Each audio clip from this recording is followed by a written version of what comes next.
Bom, falando no período eleitoral, tem uma outra reportagem exclusiva aqui do UOL falando sobre as ações da Polícia Rodoviária Federal durante o primeiro e o segundo turno. Reportagem do Carlos Madeiro e fala que a PRF ampliou em 25% o efetivo em operações entre o primeiro e o segundo turno das eleições.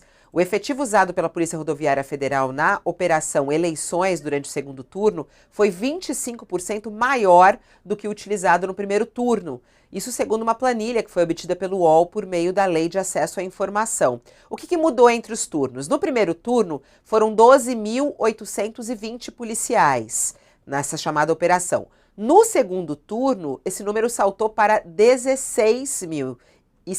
Então, subiu de 12.800 para 16.050.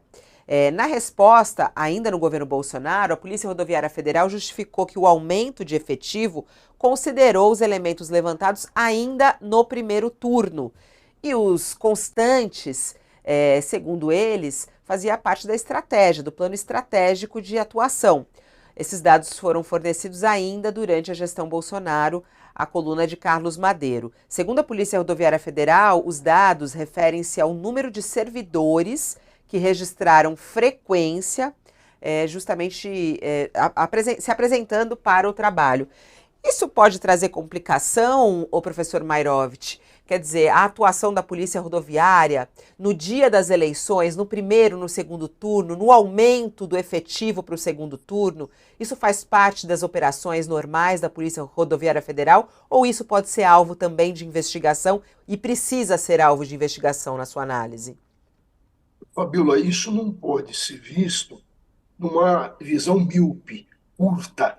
Isso deve ser visto dentro de um contexto maior. Ou seja, o uso claro, evidente, comprovado da Polícia Rodoviária Federal na campanha de Bolsonaro. Inclusive a movimentação do ministro, então ministro da Justiça, ele se movimentou no sentido de entrar via Bahia, o estado da Bahia, para promover ações eleitorais no interesse de Bolsonaro.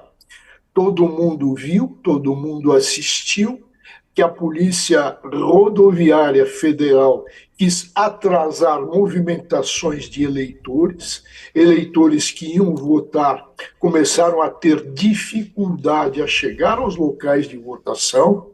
Isso tudo, esse inchaço para o segundo turno, mostra um maior empenho da Polícia Rodoviária Militar, mas no mau sentido, para atuar em apoio a um dos candidatos. Ou seja, Bolsonaro, da mesma forma que fez com o cartão, ele fez com a Polícia Rodoviária Federal. Se apropriou, num resumo.